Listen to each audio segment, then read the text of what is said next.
RTO check പോസ്റ്റുകളിൽ vigilance പരിശോധന 1.60 ലക്ഷം രൂപയാണ് പരിശോധനയിൽ പിടിച്ചെടുത്തത്. വാളയാർ വേലന്താവളം ചെക്ക് പോസ്റ്റുകളിലാണ് പരിശോധന.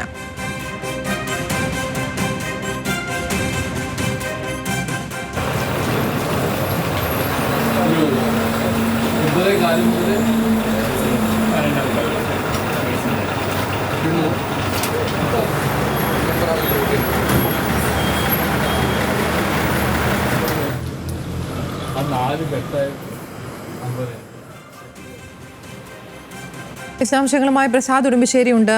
പ്രസാദ്, എന്തെങ്കിലും പ്രത്യേക വിവരങ്ങളുടെ അടിസ്ഥാനത്തിലുള്ള പരിശോധനയാണോ? ഇപ്പോഴും പരിശോധന തുടരുകയാണോ? അതിന് പരിശോധന പൂർത്തിയായിട്ടുണ്ട്. സാധാരണ ഗതിയിൽ നടത്തുന്ന വിജിലൻസിന്റെ പരിശോധനയാണ്. പക്ഷേ എടുത്തു പറയേണ്ടത്, കഴിഞ്ഞ ദിവസങ്ങളിൽ, അതായത് ഒരു മാസത്തിനിടെ നിരവധി തവണ പരിശോധനകൾ നടന്നിട്ടും എല്ലാ പരിശോധനകളിൽ നിന്നും അവിടെ കണക്കിൽപ്പെടാത്ത പണം പിടിച്ചെടുക്കുന്നുണ്ട്. ഉദ്യോഗസ്ഥർക്കെതിരെ പരിശോധനയിൽ ആ സമയത്തുണ്ടായിട്ടുള്ള ഉദ്യോഗസ്ഥർക്കെതിരെ നടപടി ആവശ്യപ്പെട്ടുകൊണ്ട് വിജിലൻസ് റിപ്പോർട്ട് നൽകിയിട്ട് പോലും അതിനകത്ത് നടപടിയില്ല എന്നുള്ളതാണ് അതിലെ എടുത്തു പറയേണ്ട ഒരു കാര്യം. ഇന്നലെ രാത്രി നടന്ന പരിശോധന വാളയാറിലെ 2 ചെക്ക് പോസ്റ്റുകളിലാണ്. ഒന്ന് വാളയാർ ഇൻ ചെക്ക് പോസ്റ്റും മറ്റൊന്ന് ഔട്ടർ ചെക്ക് പോസ്റ്റും.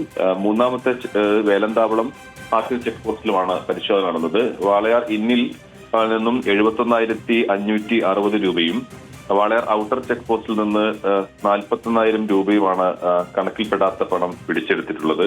വേലന്താവളത്ത് നിന്ന് 8,800 രൂപയും പിടിച്ചെടുത്തിട്ടുണ്ട്. ഇതിൽ ആ സമയത്തുണ്ടായിരുന്ന ഉദ്യോഗസ്ഥർക്കെതിരെ നടപടിക്ക് വിജിലൻസ് ശുപാർശ ചെയ്യും. പക്ഷേ വിജിലൻസിന്റെ ശുപാർശകൾ നേരത്തെ ഉണ്ടായിരുന്ന പരിശോധനകളിലും ഇത്തരത്തിൽ അവർക്കെതിരെ നടപടി വേണമെന്ന് ആവശ്യപ്പെട്ടുകൊണ്ട് വിജിലൻസ് റിപ്പോർട്ട് നൽകിയിട്ടുള്ളതാണ്. ഈ റിപ്പോർട്ടിന്റെ അടിസ്ഥാനത്തിൽ ഒരു നടപടിയും, ഗതാഗത വകുപ്പാണ് നടപടി എടുക്കേണ്ടത്, പക്ഷെ ഒരു നടപടിയും ഉണ്ടാകുന്നില്ല എന്നത് എടുത്തു പറയേണ്ടതാണ്. ഇപ്പോഴും അവിടെ കൈക്കൂലി എത്ര തവണ വിജിലൻസ് പരിശോധന നടത്തിയാലും അതിന്റെ പിറ്റേ ദിവസവും ഒരു മടിയുമില്ലാതെ കൈക്കൂലി മേടിക്കുന്നു എന്നുള്ളതാണ് ഇതിൽ നിന്ന് വ്യക്തമാകുന്നത്.